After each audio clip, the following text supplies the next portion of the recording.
ইংল্যান্ডের ব্যাজ বলের ব্যাজ ভারতে সম্পূর্ণ ফ্লপ হয়ে গেল। ভারত ভার্সেস ইংল্যান্ডের মধ্যে 5 ম্যাচের টেস্ট সিরিজে 3-1 ব্যবধানে আপাতত এগিয়ে ভারত, অর্থাৎ রোহিত শর্মার ইয়াং ব্রিগেড পকেটে পুড়ে ফেললো এই সিরিজটি। নমস্কার, আমি প্রীতিশ, আপনাদের স্বাগত জানাই ক্রিকেট স্ট্র্যাটেজিতে। বারবার পিছিয়ে গিয়েও ফিরে আসা, গত 4 দিনে একাধিক সেশনে চাপে থাকলেও দাপুটে কামব্যাক করলো ভারত। ইংল্যান্ডকে 5 উইকেটে হারিয়ে দিয়েছে টিম ইন্ডিয়া। আর এই ম্যাচের সেরা হলেন ধ্রুব জুরেল। ঠিক তারই সাথে রোহিত শর্মা তার টেস্টে পূর্ণ করলেন 4000 রান। চলুন এবার দেখে নিই চতুর্থ টেস্টে কি কি ঘটেছিল। আর তারই সাথে লাইক, শেয়ার, সাবস্ক্রাইব করতে তো মোটেই ভুলবেন না। প্রথম টেস্ট হারলেও দারুণভাবে ঘুরে দাঁড়িয়েছিল ভারত।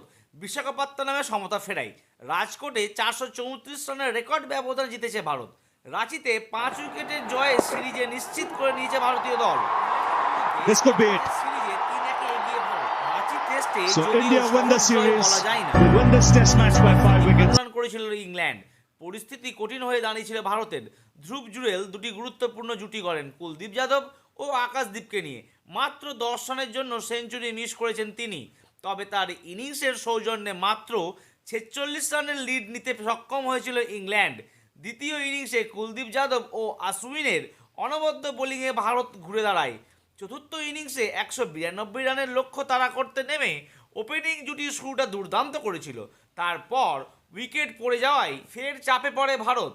শুভমান গিল ও ধ্রুব জুরেল পরিণত ব্যাটিংয়ে 5 উইকেটের জয় ছিনিয়ে নিল ইংল্যান্ডের কাছ থেকে ভারত। আর ম্যাচের সেরা হন ধ্রুব জুরেল। বয়সের থেকে বেশি ম্যাচুরিটির প্রমাণ পাওয়া যায় তার এই সিরিজে। তাহলে বন্ধুরা, 4-1 ব্যবধানে কি জিততে পারবো এই সিরিজটি?